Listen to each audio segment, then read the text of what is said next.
Hey everyone, Good evening. welcome to Wednesday night OWCP chats with Chris and Gini. All right, Live from Tallahassee. live from Tallahassee. We look like we just woke up. We've had a very long month. A lot of you know that we have been traveling, and our travel comes to a stop as of tomorrow, Friday, Friday. just for a month, but we will be doing live. We still will be answering messages and Facebook messages and doing posts and all that. So we're in our hotel room in Tallahassee, finishing some training with our Tallahassee office and Pensacola office and get them going. So tonight, we're going to be talking about the importance of having the correct diagnosis code to getting your claim approved. Okay. We are also streaming on YouTube, Instagram, and LinkedIn. Tell your friends. It is the name of all the pages are Wednesday night OWCP chats with Chris and Gini. And I'll have Chris do some housekeeping while I start sharing because I have a lot to share. And don't forget to share, and share. Yeah, please do that. Usually, if she doesn't share as many times as she does, then it's not shared very much. So we'd really appreciate if all of you would at least share to your own page so that your coworkers know this is going on.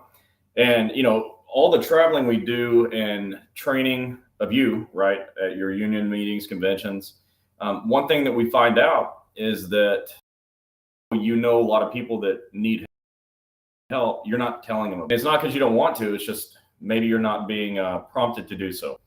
And people really, really need the help. Even though we get hundreds of thousands of views on these pages every year, I go to these conventions and I ask, who's ever seen us on Facebook or whatever.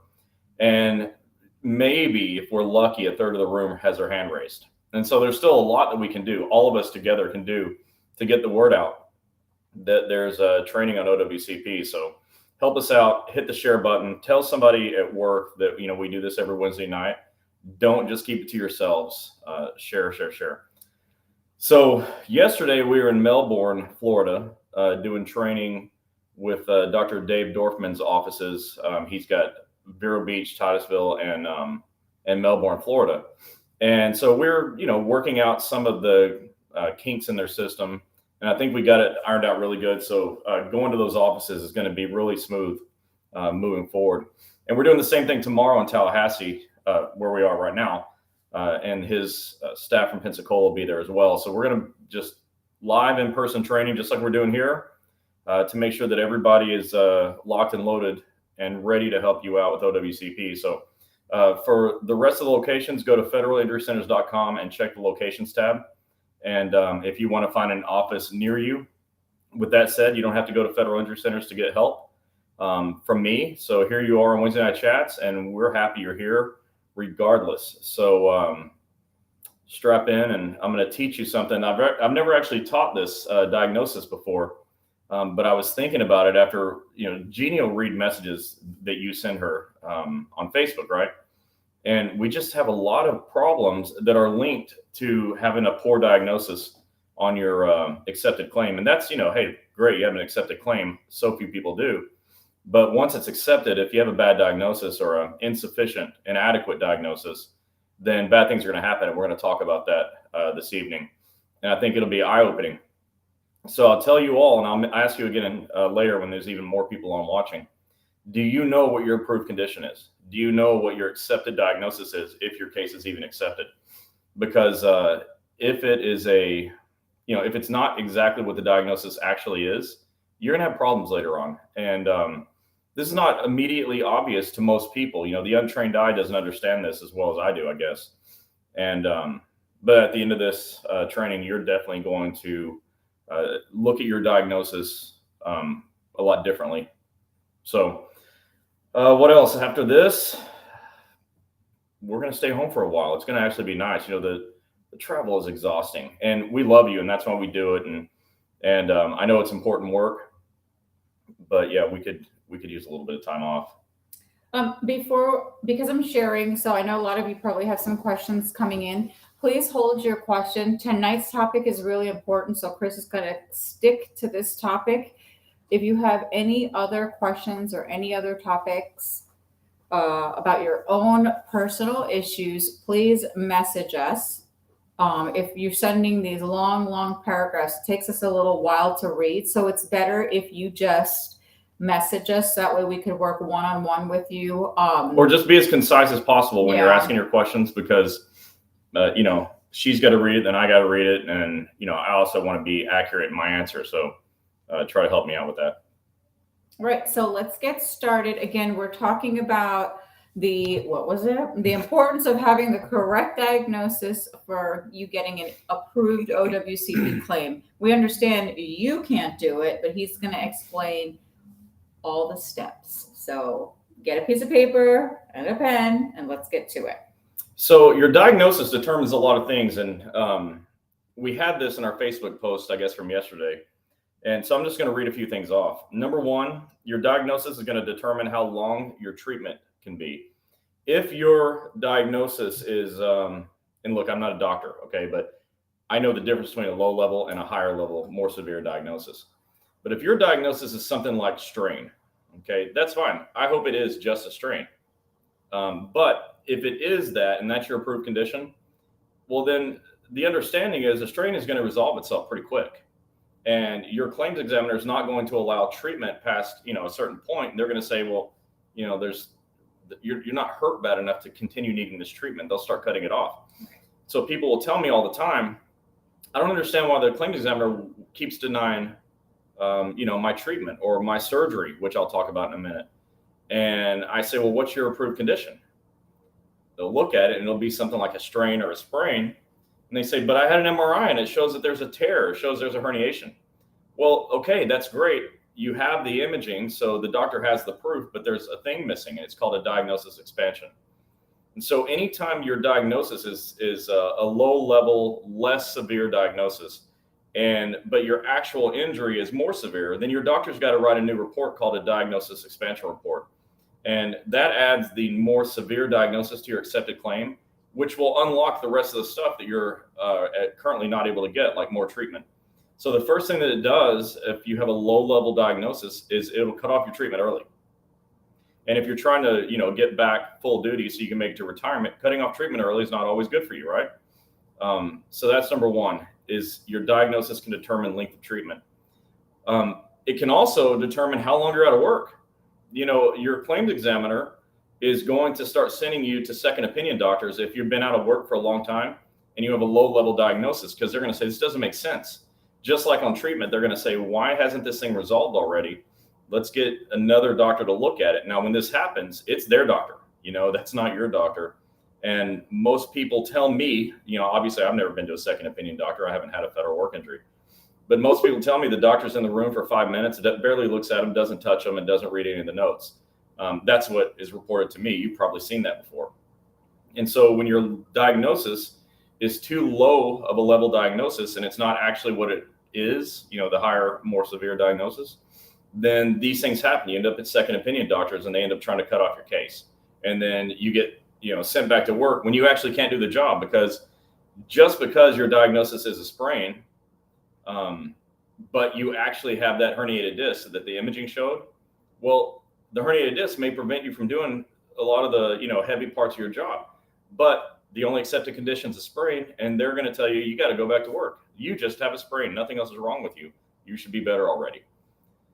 And so your diagnosis can determine length of treatment and can determine length of time off of work. Now, let me just add this in, and you've all heard me say it if you've heard me even speak once, is the surest way to get paid at work is to go to work and clock in. And so I'm in favor of you getting to work and clocking in, having your benefits continue, and will help you later on when it's time for retirement and so forth, and you're not locked into your pre-injury salary. You're eligible for pay bumps if you are back at work full duty. So obviously that's what we want you to do. But if your diagnosis doesn't allow you to get back to work full duty, but your approved condition is one that says you should be back, you're going to be in a bind. So again, you got to look at your diagnosis. So next thing is, how long can you be on work restrictions? Well, at some point, they're not going to let you stay on restrictions forever. Now, I do know people that have been on OWCP for a very long time, for decade or more. 80s. So I know that there are outlier cases like that, but for the most part, they're going to get really, really picky about what restrictions you're going to be allowed to have at work. If your diagnosis is something like a sprain, they're going to say, well, gosh, that was 6 months ago. Why is it not resolved? Because it would be most likely resolved. So it's going to affect your restrictions. The fourth thing is your ability to be paid when you're out on LWOP.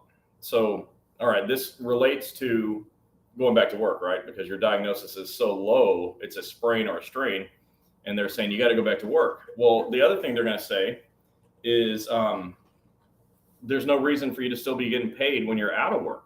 So you're not at work, and now you're not getting paid, and the doctor can write a great disability narrative explaining the medical necessity of why you're out of work. But if that report doesn't match what the approved condition is, the claims examiner is going to go, this doesn't make sense. It doesn't add up. This is a sprain, and the doctor's talking like there's a herniation. Let me go look back at the approved conditions. Nope, herniation's not on the approved conditions list. Denied. And so then instead of getting a check, you get a denial letter. So a bad diagnosis, and I'm using the word bad, what I mean is it's not all the way valid. It's not exactly what's wrong with you. A less than adequate diagnosis can lead you to not get paid. And then I mentioned surgery just a minute ago. The most common thing that we hear, the most common thing is, why does my claims examiner keep denying surgery? I need surgery. I have a herniated disc, or I need surgery. I have a torn ACL in my knee. I need surgery. And 100% of the time I say, well, what is your approved diagnosis? And they'll go back and look and say, oh, it's a knee sprain. Okay, well, sprains aren't surgical. I've sprained my ankle, 1,000 times in my life. I never got surgery on a sprained ankle because it's not surgical, just a sprain. And that's what the claims examiners are saying too. They're like, you just have a sprain, you just have a strain. This isn't surgical. Or you just have, your approved condition is a contusion, which is, a bump, right? Like a bump on the, isn't that what a contusion is? Yeah. That's a bump on the head.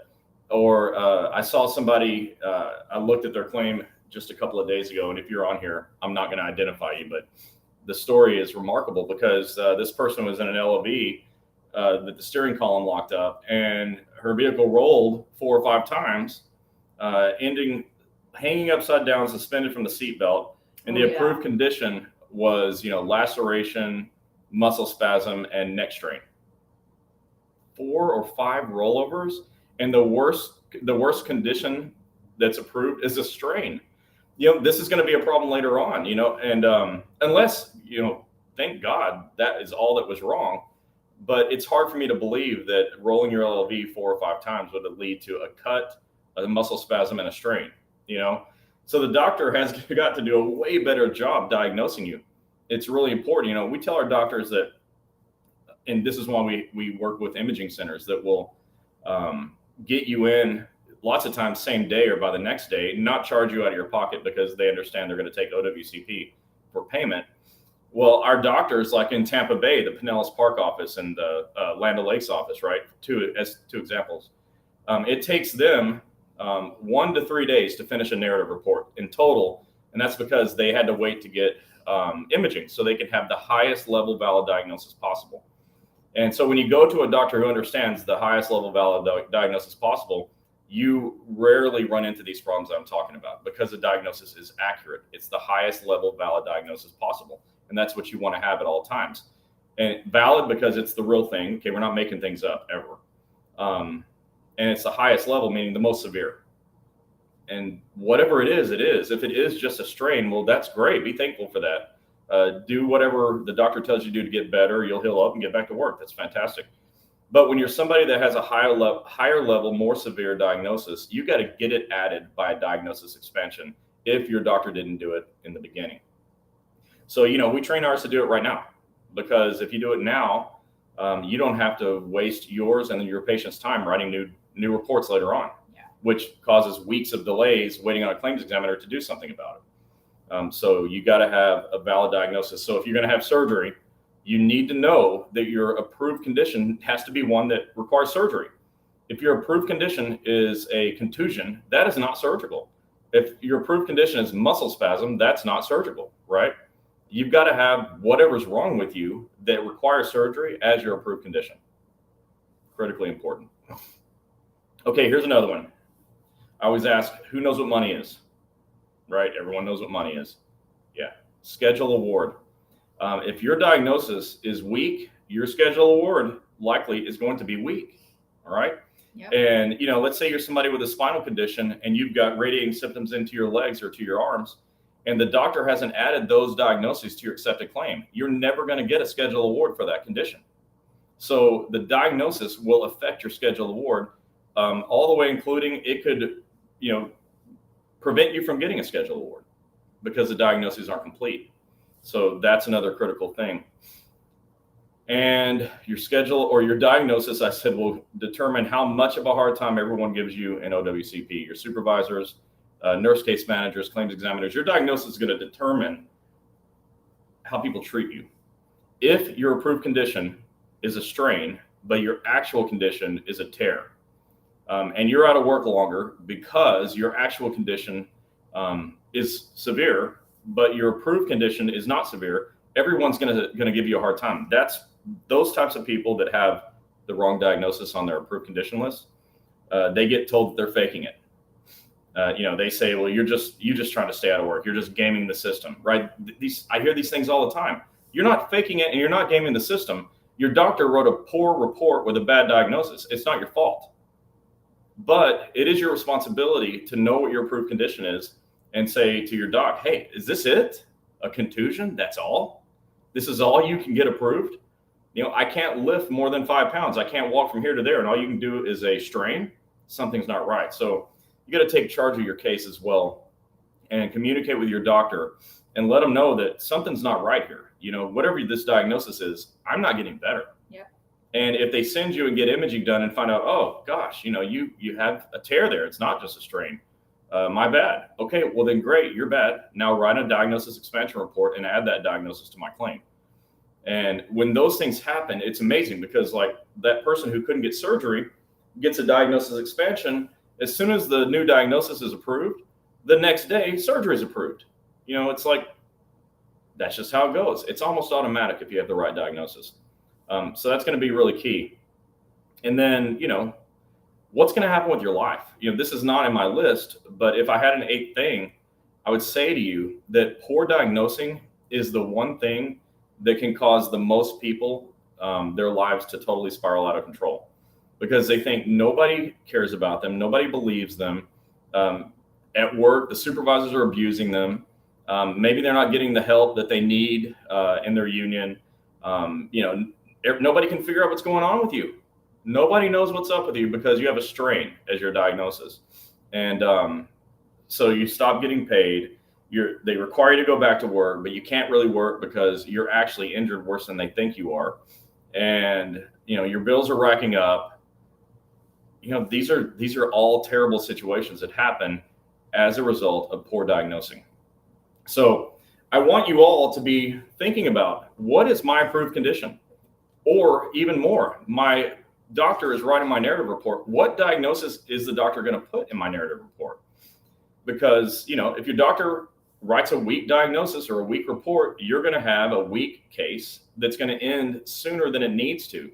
Now, again, let's remember, I want your case to end soon. I want you to get better and back to work. I'm not here to say, let's stretch this thing out and do all kinds of crazy treatment that's not needed. What I am saying is you need to be able to get everything that is needed.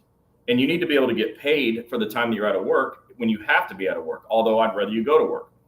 And all of these things become problems for you with something as simple as a diagnosis.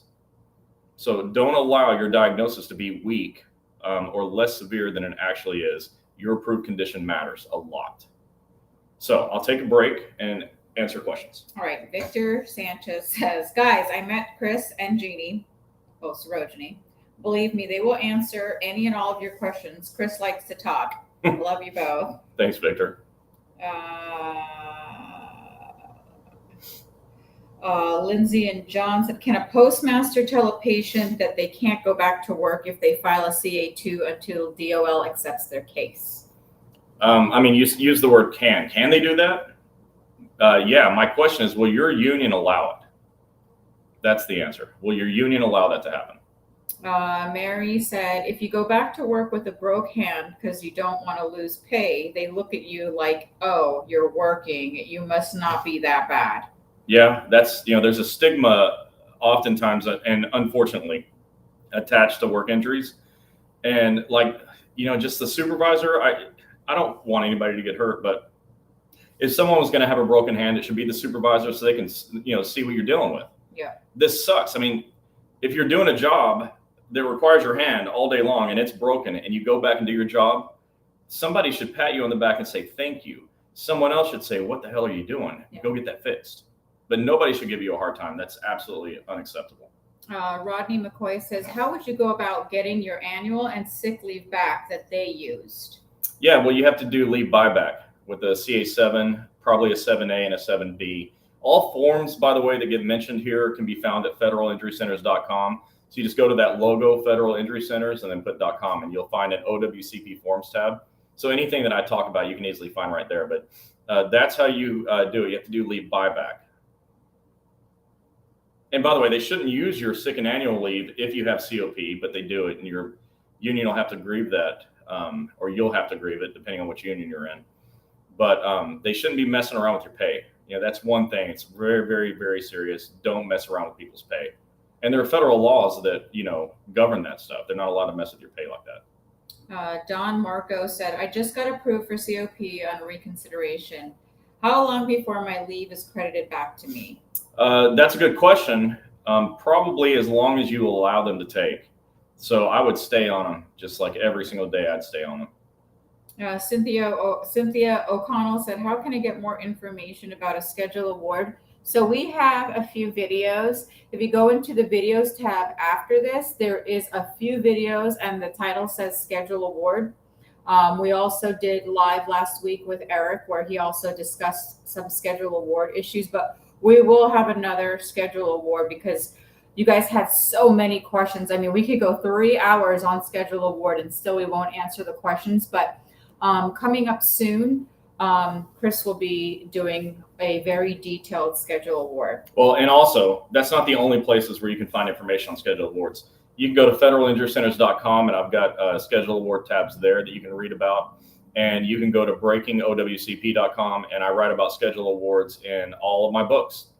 So there's a lot of information, a lot of content out there about schedule awards that you should be checking out. Yeah, Dr. Cooper is on. What's up, Dr. Cooper? He's in Forest Park, Georgia, and Phoenix City, Alabama, and he's here every week like clockwork. He's always here kind of answering the doctor stuff. So check him out. You can find him at Forest Park, Georgia, and Phoenix City, Alabama. He said hospital ER diagnoses are not generally the right diagnosis for a long-term treatment. It is what is required treatment at that moment. Also, get a post-surgical diagnosis if done. Yeah, and an interesting thing, just a backstory inside whatever it is. Last time we were at Dr. Cooper's office, he and I were having a conversation about schedule awards, in fact, and saying, people will come in and they want their impairment rating, but he'll look at their case and say, well, we got to expand the diagnosis first. You've got this weak diagnosis and this is going to work for you. You're not going to like the outcome of your schedule award. And so when you have somebody that's trained like he is, to do these things, he's going to look at your whole case. He's not just going to say, great, let me do this so I can bill for it. That's not what he's doing. He's looking at it going, how do I make this better for you? And so I told you, your diagnosis can affect your schedule award. And I got that idea from him because he was saying, the diagnosis can affect the schedule award. Joseph Stillings said, I finally got my diagnosis expanded and had a surgery 2 months ago. Great. However, I keep getting harassed by the postmaster telling me that I have to keep giving them bi-weekly doctor notes. Why? I'm not returning to work. Well, I know that feels like harassment. It sounds like it to me too. But there's a document called a CA20.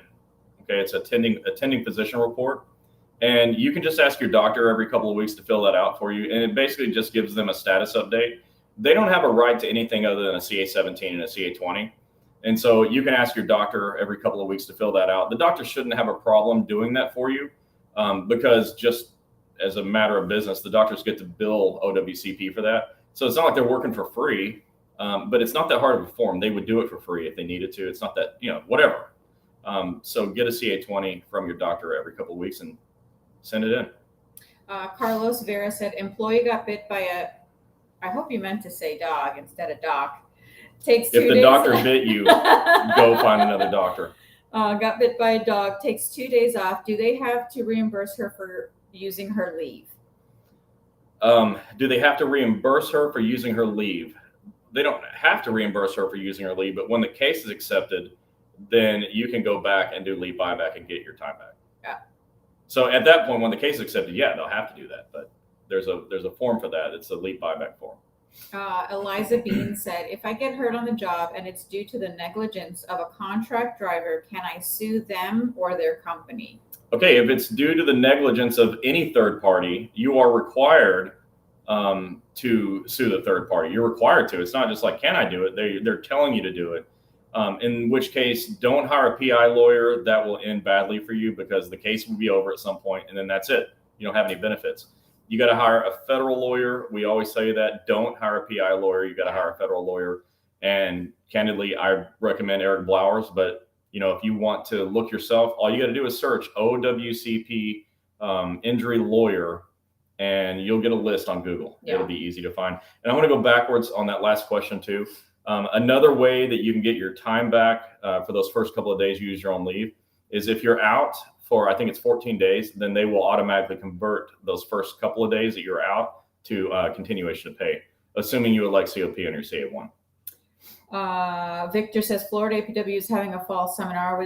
I'd love to see you there. I know Angela had already told us about this, and we are going to be there for sure. Yeah, Victor, if they ask us to come, we'll be there. Yeah, we never refuse anybody, especially in Florida. Yeah, we'll be there. Rodney McCoy said, I'm new to this. Well, hey, welcome. Glad to have you. Do you have any training in Texas I could attend? So if your union invites us, and I have a couple posts down from this video when it's done, that actually says what needs to happen and what we want if we're coming to train. Your union officials have to email me and invite us, and then we can come out and do a training session. And the reason that's so important, and the reason we like to work within the unions where we're doing this is, well, two things. Number one, that's where I find groups of people that I can train versus, imagine flying to Texas and I train 2 people, I would train my heart out, but I'd be disappointed that, there weren't 20 or 30 or 100 more people. But the other reason I like to work in the unions like that is because there's so much of what we do that requires strong unions.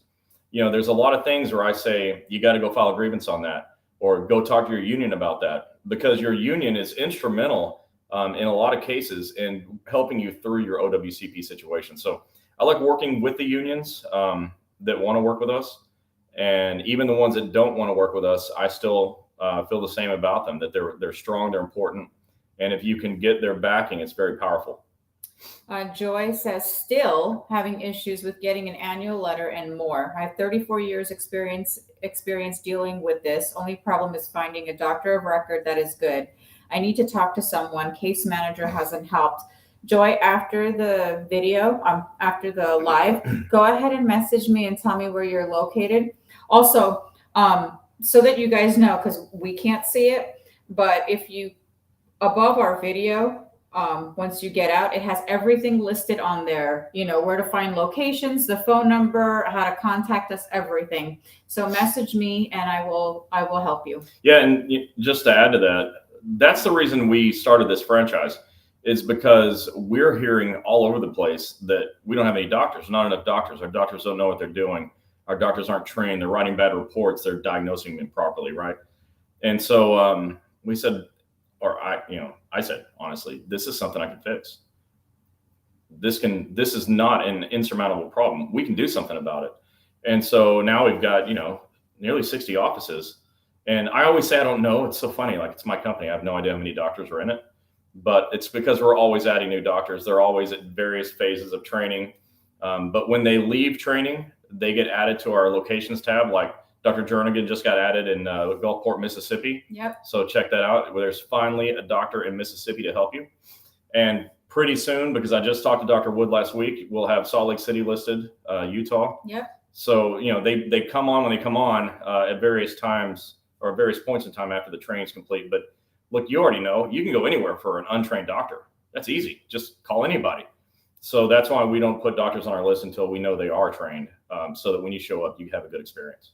So the next question I'm going to read, and I'm going to address something. This goes both to the patients and all of our franchise doctors and case managers. If there's ever a complaint or a concern that anyone has, anybody watching, and you message us, we definitely let our offices know what's going on, especially if you haven't heard from them.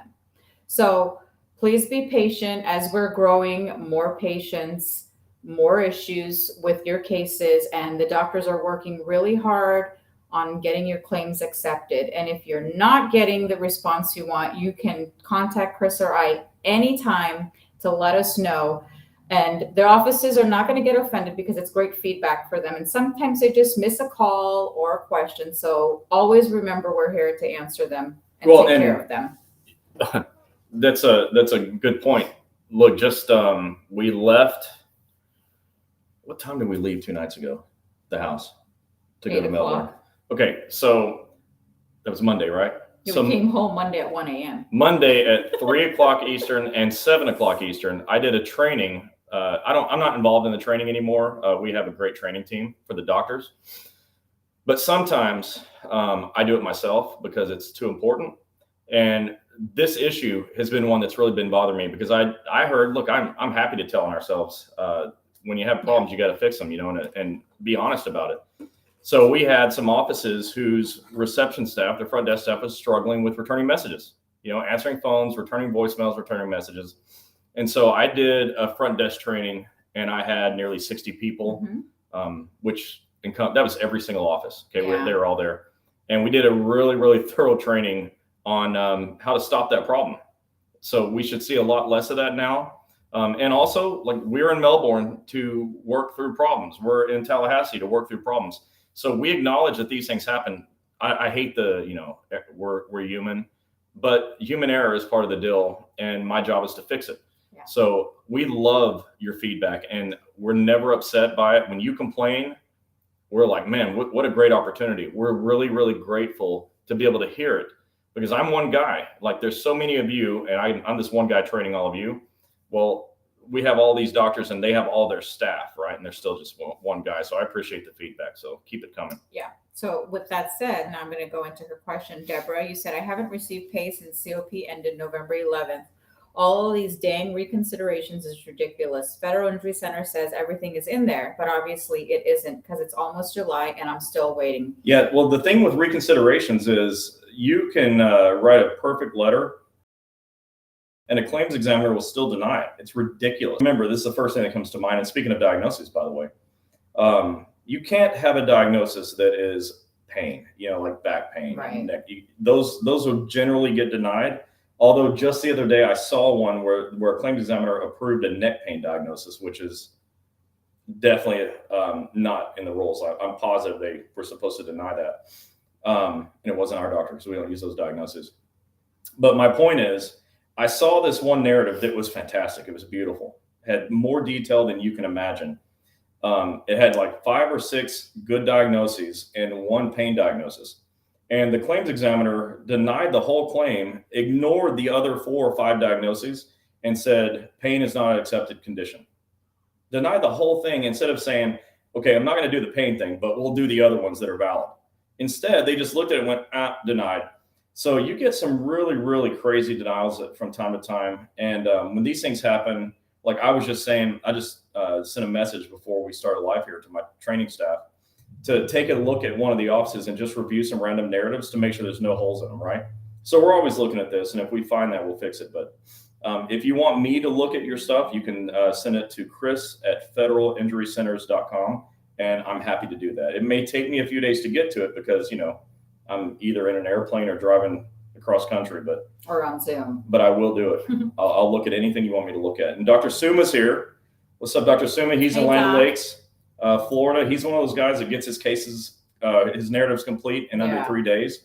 And that includes sending them out for imaging, because him and his team have done the work to get imaging centers on board to work that, so they'll take their patients same day or next day and not charge money out of their pocket. So they have the same setup with surgeons as well, so that you don't have the hassles that a lot of people have in other places around the country. Tammy Newman. So, Hey, Tammy. She said, supervisor told me I had to use 4 hours of sick leave to go get therapy at Dr. Suma's. They can't figure out how to get me paid and to my therapy appointments. Well, oh boy. Tammy, now that Dr. Suma got your case accepted, you can fill out a CA7 and 7A for every time that you're leaving work. A 7A is for intermittent time. So if you have 4 hours on the clock and a couple hours off the clock, that's a perfect situation for a CA7A. And you can look at our website, Tammy, and this is for everyone else. Tammy probably knows this. But we have some how-to videos on our website, and one of them is how to fill out a CA7 and a 7A. So you can check that out if you need help. Tammy Wilkes said, been dealing with DOL since 2016. It's seriously mentally challenging. If you're having any issues, please message me after, and we're going to try to help you. Yeah. Phyllis Nathan said, what forms do I use being out again with my neck now back, CA7 or CA2A? Okay, if you're talking about getting paid for your time out of work, it's a CA7. A CA2A is a recurrence form. It's saying like you had an accepted condition in the past that resolved or it got as good as it was going to get, and it's back. So it depends on what your purpose is. Phyllis says, do I automatically get COP? Nobody automatically gets COP, but when you fill out a CA1 form, so you have an injury that happened in a single shift, and you fill that CA1 out and you report the injury within 30 days of the injury happening, then you're eligible at that point for 45 days of continuation of pay. But you have to select letter A in box 15 on the front page of the CA1. Joseph Stilling said, I was taken off of work and put on monthly payment rollbacks in September of 2020. I haven't returned to work yet. Yeah, so when you're on the rolls like that, you don't have to turn in your 7s and your documentation anymore. The claims examiner says, look, we know you're out, and they just pay you automatically. I think it's a periodic roll. Shaquille Shaw says, how early and how to apply for FMLA? Well, you can get FMLA anytime that you need to be out of work to help, for yourself or to help a loved one who's injured or sick. And it doesn't have to just be workers' comp. It can be any illness, anything health-wise that you need to be out. And so you can download FMLA forms online and take it to your doctor and have your doctor sign it or fill it out and sign it, and then you turn that into your employer. Jennifer Sparks says, do you know if I'm on limited duty for 4 hours a day? I had a non-injury related surgery last week and will be off for about 8 weeks. Do I still turn in my CA7 and CA7A for my 4 hour a day through OWCP? Okay, so you had a work injury that allowed you to work half a day, but then you had a non-work injury related surgery that's going to take you, I'm assuming, out of work for some period of time. I think you're going to have a problem. You turn that in. Let's see. You can turn it in. Okay, there's no reason you can't turn it in, but you may be denied. Okay, let's just be prepared. You might be denied, but you can still try to get paid for your 4 hours. I think they should pay you. So yeah, you can try. You're not breaking any rules by turning in your CA7s. Joseph Stilling said, any recommendations on how to get a hold of my case manager? I keep calling and they do not return my calls. Okay, so we just heard this from Eric Blowers last week. When you're continuously trying to contact your claims examiner, they never return a call. Eric suggested you write a letter to the claims examiner supervisor and say, I called this date, this date, this date, and this date, and left messages, and I haven't gotten a call back. I need a call back, and then e-comp it. So send that by e-comp. Eric says that gets a response at a high rate. Nathaniel Tucker, what would I have to do if an employee was injured on the job with an approved OWCP case? The employee was not paid COP for 2 weeks of the time missed. This occurred 10 months ago. What can be done to get this employee paid? You got to file a grievance, but it happened 10 months ago. Typically, your grievances are, you have 2 to 4 weeks to file a grievance. So at this point, you may be SOL and have to file a CA7 for the time off. That may be the way to go. Maria Portal said, we spend more time in the waiting room than with the doctors. Yeah. June, I don't know what to say about that. That's always been a pet peeve of mine. June Gerber, how long does work comp pay last after COP ends? Oops. I don't understand. How long does the work comp pay last? Oh, after COP ends. Well, once your claim's accepted, you can be paid like regular. You just turn your CA7s in every 2 weeks that you have to be out of work. And so they'll start paying you on a regular basis. But remember, if your diagnosis is a poor diagnosis, it's not going to last very long. So just keep that in mind. Tammy said, do I take half a day? My case is accepted. I'm a rural carrier. My route is very long. Do I come in and case my route, then go to my appointment and then have someone run it? Well, what happens when you're gone is a supervisor's problem, Tammy, not yours. The rules allow for you to be out of work and at the doctor's office up to 4 hours of your work shift. Not, it doesn't mean you have to take the whole 4, but they say up to 4, and I'm sure it's just taking into account drive time. But somebody else will have to do the work for you when you're gone. That's the supervisor's job. And that's why we give them advance notice that you're going to be out of work. June Gerber, you said I need an attorney to help me with my federal case. If you message me after, tell me what's going on, because you may not need an attorney, because Eric, I shouldn't say any of the attorneys, Eric will tell you that you probably don't need an attorney, you need to hire him. You just need to find a federal injury centers or a doctor that does federal work comp to get you through. Yeah, but that's the great thing about Eric is, like he always says, I don't need more clients. I help who needs my help. And so if you don't need to hire him, he'll be the first one to tell you, which is really cool.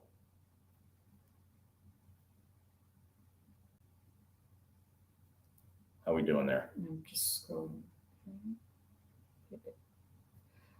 Jennifer Nasworthy, I'm seen by Dr. Rubin in Florida, best team. Love them, but I'd love to chat with you and get your take on a horror story I'm going through. Yeah, we'd be happy to talk to you about that. Just send us a message with the phone number we can call you at. Yeah, Jennifer, we know you're a federal employee. Tammy Wilk says, I was accepted for COVID diagnosis, but now they're saying long haul is a different diagnosis. I'm sorry. I had to get water, folks. Long haul is not a diagnosis. I'm not sure what that means. Long haul COVID. Yeah, I'm just not familiar with. COVID's kind of new. Is that saying like driving a truck? Look, here's the rules. Supervisors I'm going to keep that to myself. Here's the rules. If you, in the course of duty, had contact with customers, coworkers, or members of the public in general as a result of work, and you got COVID, it's going to be covered. That's what the rules say. All the FECA bulletins say that.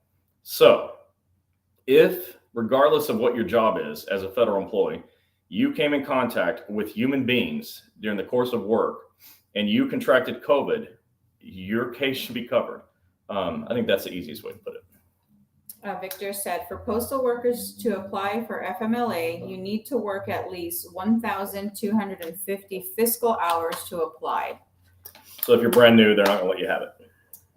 Samara Marie says, I'm a union steward for the mail handlers. We have a problem with supervision putting people in for COP, even though they are not controverting it on the claim. Isn't this against the law? Who do we contact? DOL?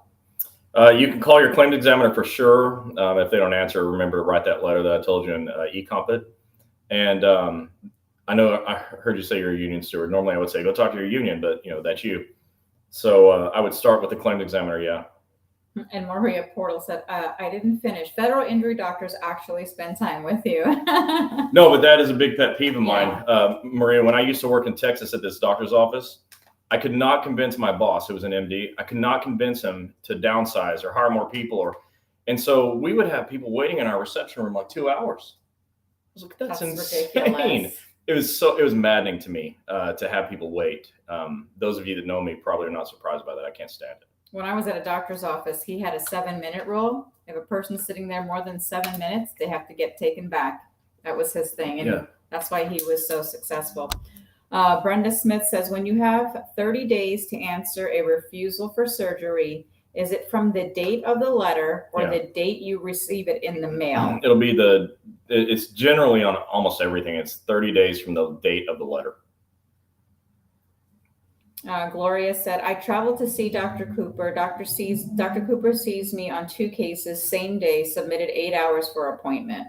Yeah. And that's how we train them, is that if someone has multiple cases, you have to treat them like multiple people. You can't treat multiple cases at the same time. That causes billing problems. And at Federal Injury Centers, we're very much against billing problems. Okay, everybody's talking about long haul COVID means long lasting COVID systems. We have a guy who has no stamina but tests negative. Well, so these are CA1 claims, and all the effects of COVID are covered. So, you have lifetime medical benefits every time you get a claim accepted.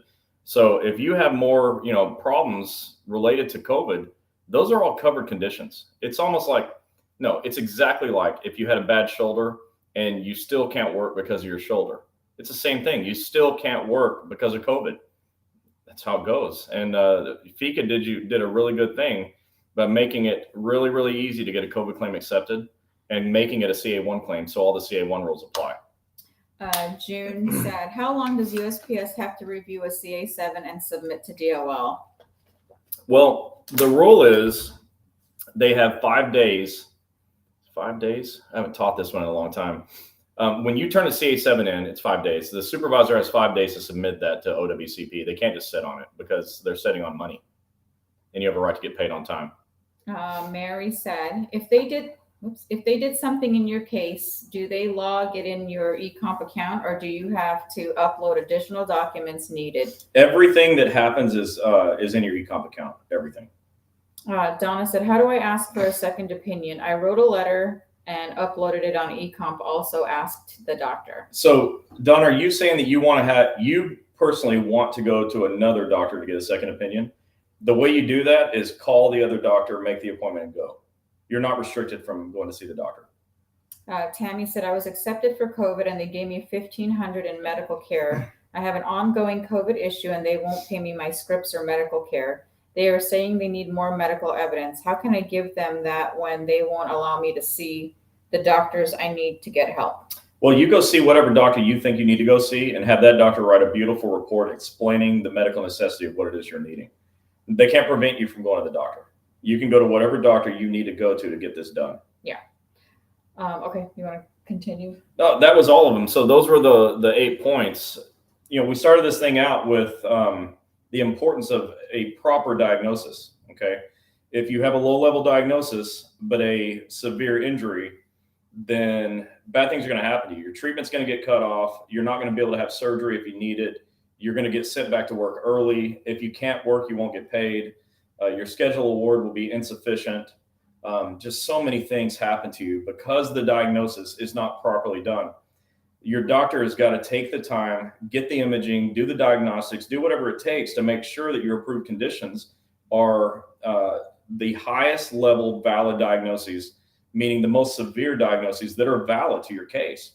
I'm not suggesting that you add diagnoses just so you can get paid or add a diagnosis just so you can get more treatment. Nothing like that. I'm just saying whatever it is, and don't allow your case to be undercut by not having proper diagnoses in it. That's it. So all diagnoses need to be valid and the highest level or most severe valid diagnosis that exists as a result of your work injury. And then I also kind of touched on this a little bit, but it also can't be diagnoses like pain. In healthcare, there's a diagnosis that's called lumbago. There's another one called cervicalgia. Well, these are basically pain, it's neck pain, back pain, and they're not supposed to accept those diagnoses. More times than not, I see the claims be denied, but our doctors don't write like that. We don't add pain diagnosis. Instead, we say, what's causing the pain? That's the diagnosis. Oh, you have back pain? What's causing the back pain? Well, it's a herniated disc. Okay, diagnosis, right? So you can't have pain diagnoses because generally speaking, the symptoms like that will be denied. They'll say that's not a valid diagnosis. But every other valid diagnosis needs to be that is the highest level, most severe diagnosis that actually exists as a result of your work injury. Donna says, how do I file for temporary disability? Well, your doctor will have to write a narrative report explaining why you're temporarily disabled from your job. And if it's as a result of a work injury, you're just going to turn that in with your CA7s and get paid for your time off because it's temporary. The idea is that you're going to get better and not stay on disability. Of course, if it lasts longer, then you may end up with the Office of Personnel Management where you're on permanent federal disability, but I hope that it doesn't go there. Mary said, do you upload your own documents or do they into your account?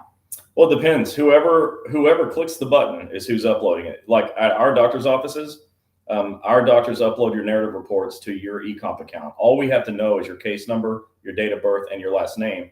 And anybody at that point can access your eComp account and upload something to it. So our doctors use that information. We upload your reports. You can upload things, and your supervisors can as well. But they've got to send, like I said, the CA7s and your documentation within just a few days of you turning it in.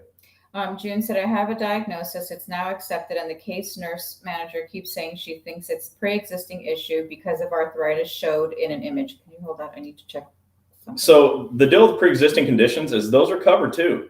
So it doesn't really matter. So what, it's pre-existing. If the job exacerbates it, worsens it in any way, then it's covered. It doesn't matter that it's pre-existing. The nurse case manager needs to go back to school and the rules of nurse case managing.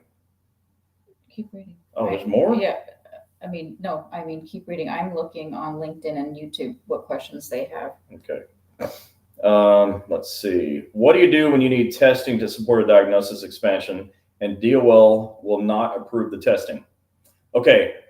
If DOL won't approve testing that's needed, it's like that thing I say about sitting at a red light, right? You're not just going to stay there. So run the red light. Go get your testing anyways, even if you have to pay for it with your own health insurance. Because as soon as the condition is approved, you'll be able to go back and get your money back. George said, when you file intermittent CA7s for treatment and 6 months later you file a CA7 for a long-term disability surgery, where do they get the pay rate from? When you file your first CA7 for intermittent leave or when you file CA7 for long-term? So George, your pay rate is whatever pay rate you're at when you got injured, unless you've been back to work full duty for, I believe, 60 days, and then it becomes a new pay rate. Okay, we have a question from YouTube from Brad Henderson. Can you file and or collect a schedule award at the 1 year, 1 day mark while still receiving compensation from OWCP? Okay, so the 1 year, 1 day marks are relevant on a schedule award. You have a lifetime to file for a schedule award. Just be alive and you can file for a schedule award, but at no time can you collect schedule award payments and OWCP payments at the same time. Okay, one or the other.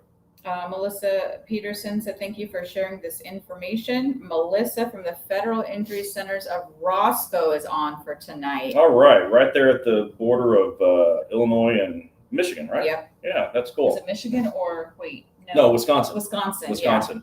Yeah, so that's a new office that just came online, and it's like within an hour range of Madison, Wisconsin too. So tell your friends. Yeah. There's a few people on YouTube tonight. Send your questions. Where are you at? Amy J asked if I'm doing any specials on my books. I gave all mine out to coworkers who needed it. That was really nice of you, Amy. Send me a message and let me know what you need, and I'll help you out. Melissa said Wisconsin. They're an hour from Wisconsin. Yeah. No, she was just yeah. Thank you, Melissa. This one says, if the doctor says it's my medical opinion, you will not be able to ever do your job in the same capacity. Rural carrier in Western New York. Next step. Okay, if your doctor says you will never be able to be a rural carrier again, first of all, that's incredibly sad for me.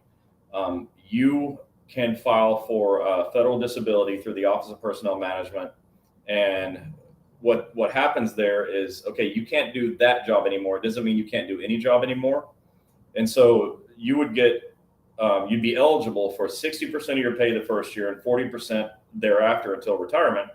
But you can also get a non-federal job at the same time and make up to 80% of your previous income. And so by the second year, you technically could be making 120% of your previous income because of disability. I hate that. I don't want it to be something you have to do, but you asked the question and that's the answer.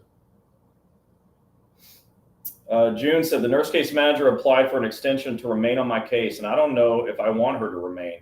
Can I ask for a new one? Yes, June, you can. You have to write a letter to your claims examiner just asking for this one to be removed. It doesn't mean you won't get another one, but you have the right to do that. Be nice about it because you want the next nurse case manager to be nice to you, but yes, you can do that. Hello to everybody on LinkedIn and hello to those of you on YouTube. Cynthia said, thank you so much for this helpful information, and you're welcome. And she said, I'm new here. Welcome. Welcome. We're glad you're here. and I'll check out your website before I bomb you with questions. Cynthia, bombs away. It's no problem, okay? Let's see. Miguel said, I've been seeing my MD doctor every 6 months since 2007 for a surgery he performed on my elbow area for a work injury. If I decide to close my case for a lack of complete improvement from surgery, do you recommend I talk to a federal injury center, or how do I go about doing it? So I never recommend that you change doctors from the one that you're at. When you're happy with your doctor, I recommend you stick it out and just communicate with your doctor. You always have the right to go get a second opinion. You can talk to anybody else if you want to, but I will be the last person to tell you to switch doctors.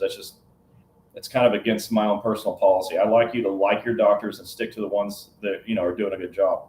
If you think your doctor's not doing a good job and you could be getting better if you were somewhere else, then that's a personal decision you got to make, and I respect that too. Brenda Smith said, what happens when the doctor says he cannot say in the narrative that osteoarthritis was caused from work? Find a doctor that can, unfortunately, not all doctors are trained in musculoskeletal conditions, and many doctors are hesitant, or should I say scared, cowards. No, when it comes to angry, kind of. Some doctors just won't do it. Yeah. They don't want to get involved with a work comp case. But I tell my doctors, and again, I'm not one of them, all right, but I've been around for a long time doing this, and I've got 2 really bad knees with tons of osteoarthritis. And I imagine that if I were, like, say, a letter carrier whose job description and writing says you walk 8 to 10 miles a day, and you all tell me you walk more than that on a lot of days, and then you're carrying up to 70-pound packages and carrying 35-pound satchels, or a second 35-pound satchel you're not supposed to have, but you're doing it anyways, and you keep that job for 20 plus years, osteoarthritis is probably likely. And so if you have a doctor who can't see that you walk 10 miles a day carrying a bunch of weight, and you've done that for the last 10 to 20 years, and that might cause osteoarthritis, you might be at the wrong doctor. Doug Wood said, I don't know if this has been covered. I'm just tuning in. How long does it take for DFEC to approve payment once they receive your CA7? So I saw a letter from a claim examiner once to an injured person who told them to get their CA7s and documentation turned in every 2 weeks so they can be paid regularly. So it is my understanding that you should be paid in the next pay cycle. Samara Marie said, for the carrier that said doctor said she can no longer be a carrier, you can also switch crafts. Right, yeah, you definitely can switch crafts. Like maybe you can go be a clerk or something else. But I kind of took it as, if you can't do that, what would you do? And maybe federal disability, and get a non-federal job to go with it. Crystal Morris said, my case was denied. I had to do reconsideration because I finally got a diagnosis last month. So now Precision Spine, my case was denied. I had to do, she does it twice. Reconsider because I finally got a diagnosis. So now Precision Spine is trying to help me get approved. Good. Maria says, how would you go about looking for a primary doctor? Like just finding a doctor? Is that the question? How would you go about finding a primary doctor? Okay, so Maria, if you're looking for a doctor for a work injury, I was just teaching this in Tucson last week. You can go to Google and you can search OWCP work injury doctor in your city and state. So OWCP work injury doctor, city and state. Unfortunately, if you're in the middle of the country, most of the time you're not going to find anybody, like Iowa, Idaho, South Dakota, North Dakota, right? You're not finding doctors because there's none in your state. We're working on it. We're working hard on it. And Joe is. So you can Google it. If you really want a Federal Injury Center's office, that one's easy. You just go to federalinjurycenters.com, go to the locations tab, and you can just scroll the states that are alphabetical and then check the offices beneath it and see if there's something that makes sense. If something there makes sense for you, their phone number and their address is listed there. You can call them directly. Donna said, I ruptured my Achilles tendon while on the job. My doctor acts like he does not want to do surgery, says that there are too many complications that does not defer me from having it. That's why I was looking for a second opinion. Yeah, so I'm not qualified to agree or disagree with your doctor as far as that goes. But I know what a ruptured Achilles tendon is, and that sounds awful and painful. And I actually worked for a doctor who ruptured his playing basketball one day, and he didn't have surgery. He wore a boot and it healed. So I know it's crazy. I couldn't believe it, but Wow. anyways, I'm not qualified to answer that. But yeah, you can definitely get a second opinion on that. Trina Perkins said, I have a lot of physical restrictions and I have been diagnosed with a mental disability. They have me looking for jobs. I feel I'm being pushed out. I have an attorney. Their doctors gave me these restrictions, but they're not honoring them. I'm a former rural carrier from Texas. Yeah, your union is going to have to step up and help you out with that. That's just, and maybe you need to contact EEO and see if they're, if you have a EEO complaint that you might be able to file. I don't know, but I like saying start with the union and see if you can get help from a union rep. Dr. Cooper's. Yeah, Dr. Cooper said, ask that doctor to write you a note explaining how walking a route, carrying packages every day does cause osteoarthritis. Yeah, it does. So, and actually, Dr. Cooper, that's who I was thinking of him when that came up, because he treats osteoarthritis. He's one of several of our doctors that have a great knee program where they're able to get those OA knees treated really good. If you can see down here, I have like both phones. I need like 4 phones because I have to see all of it. I'm trying to figure out how to do that. Yeah, we got to find a way to see the messages in 4 different social media platforms at one time. That's tough. So if we're missing your question, we're sorry. We'll get to it as soon as possible though.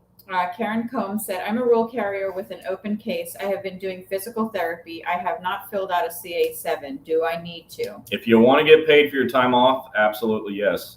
Fill out a 7 and follow the instructions really good. Attach documentation to it to prove why you're out, that you're out for, the right reason for LWOP. But yeah, for sure. I want you to get paid. Samantha Mohar said, my federal injury center doctor is 4 hours away. How do I file for mileage? What form is it? Can they deny my time off of an 8-hour round trip to go to my appointment? Okay, so it's an OWCP 957.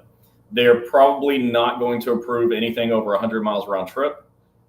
You need to contact your claims examiner and explain the situation and ask if they will make an exception and pay for your travel.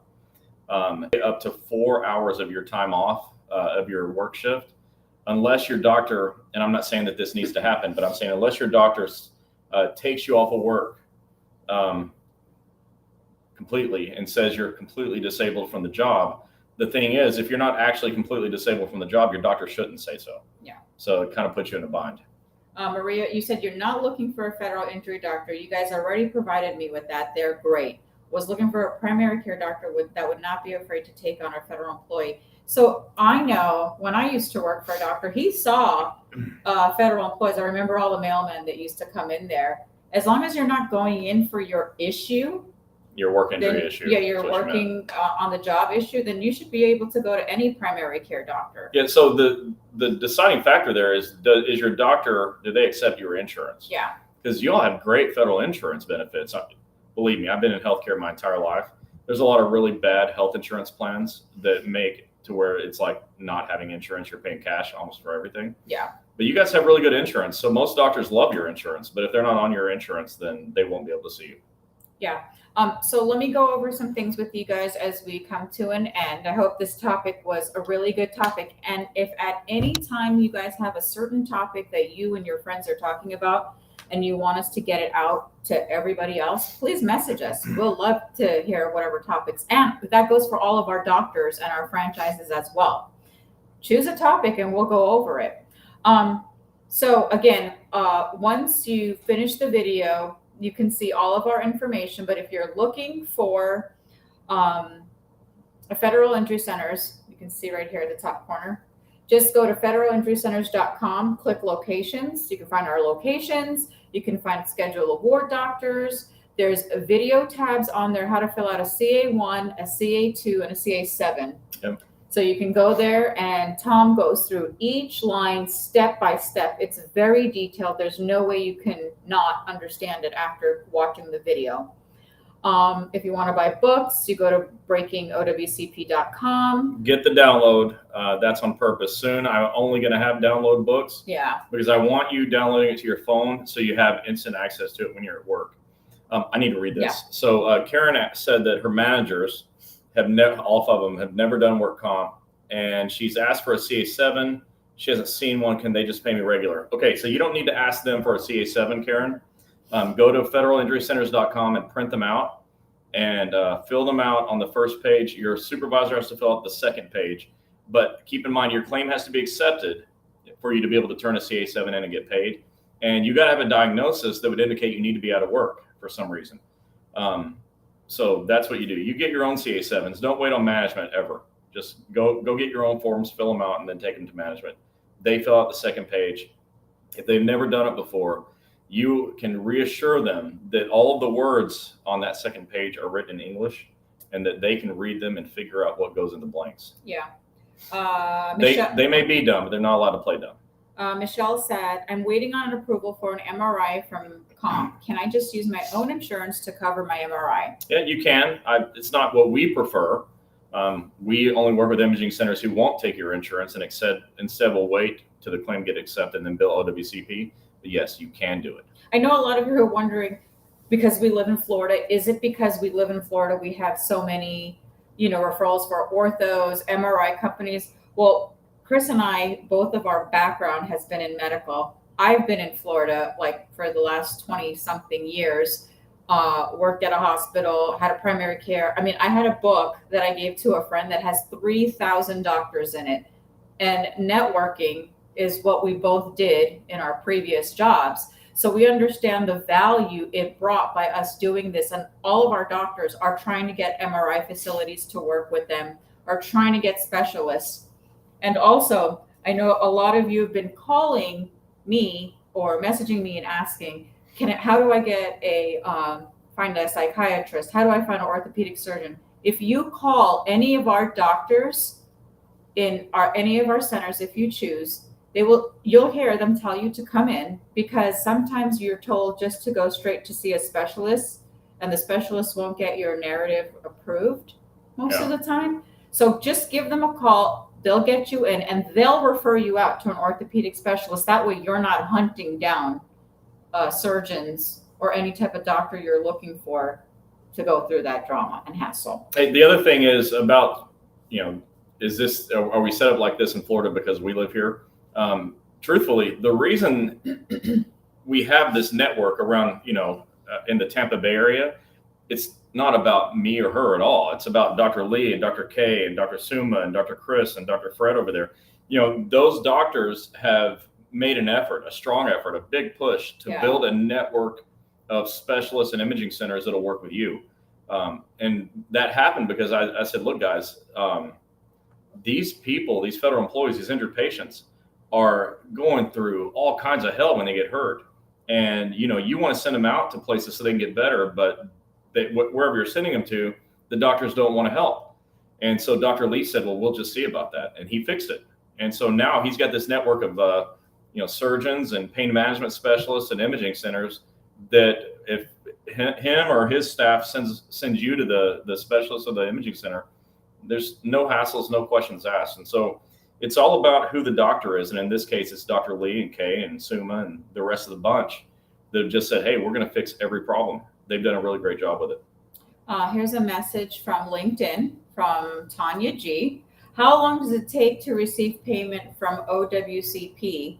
And should therapy be completed before returning to any light duty? You should get paid regularly if your claim's accepted and you're turning in CA7s for LWOP. So it should just be like you get paid regularly, right? And should therapy be completed before returning to any light duty? That's a doctor question. I just cannot answer that question for you.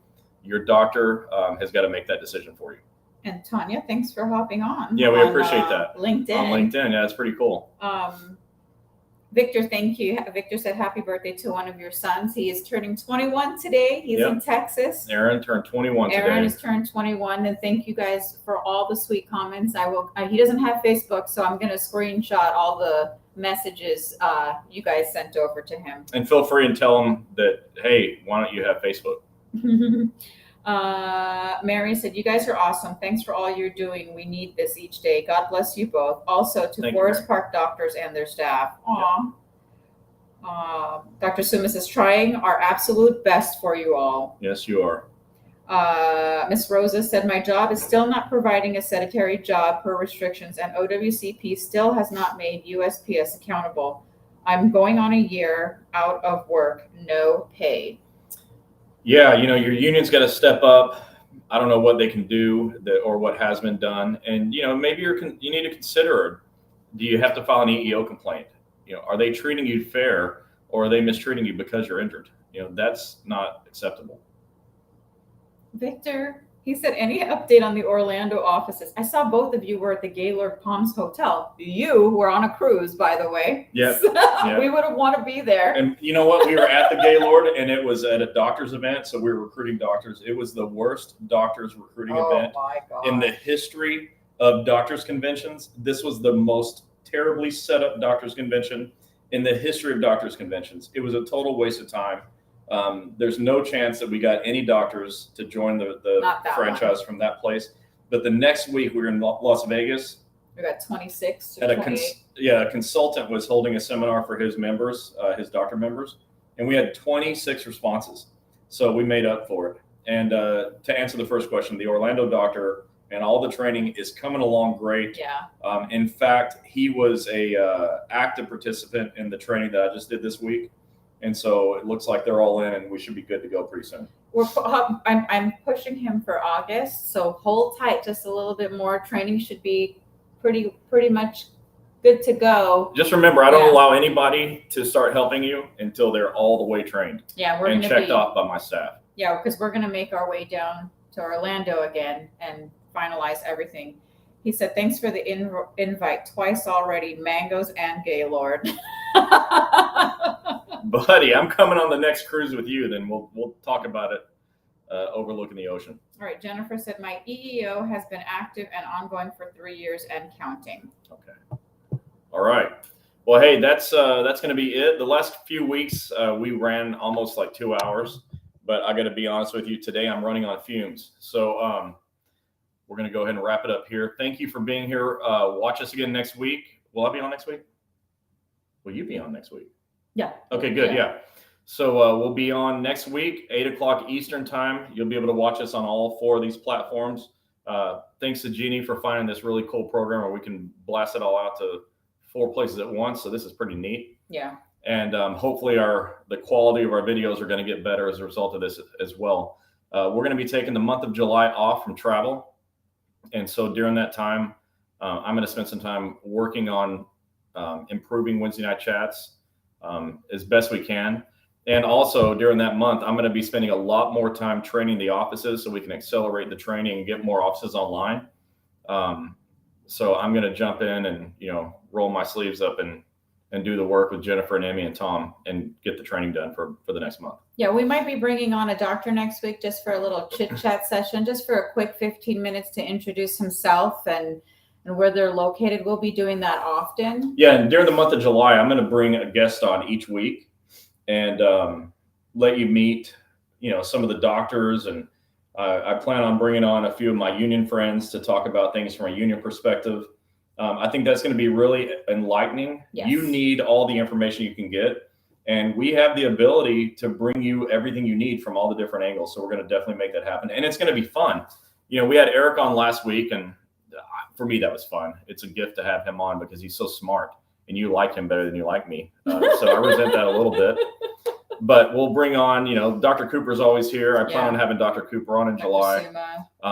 Our orthopedic surgeon in Boston, we're going to have him on and let you ask him orthopedic doctor questions. Yeah. We'll bring on Dr. Suma and Dr. K. So I have a plan to bring some folks on. Hopefully, my good friend, Rich Ray, will bless us with his presence and come on one night and talk to you about union issues. So those are a lot of things that we want to do. I'm going to bring, nobody has heard from Ron Speakman in a very long time, but I have. So I'll try to bring Ron on. Yeah. And let you hear things from his perspective. He's got a really interesting story. Yeah, we're going to do some neat things as this last quarter is coming into play after summer. So look out for all those things. Again, if you are looking for doctors, please go to federalinjurycenters.com. Click locations. You can find a schedule of ward doctors on there, how to fill out your forms. And there's all of our forms on there that not a lot of people have them on their in their office or their websites. And the books, go to breakingowcp.com to buy the books. If you have anything you need to email, please email us at info@federalintereastcenters.com. Again, you can find us on Facebook, YouTube, Instagram, and LinkedIn. And thank everybody. I want to thank everybody for being on it. We had a little bit of people from all 4 platforms. All right, that's it.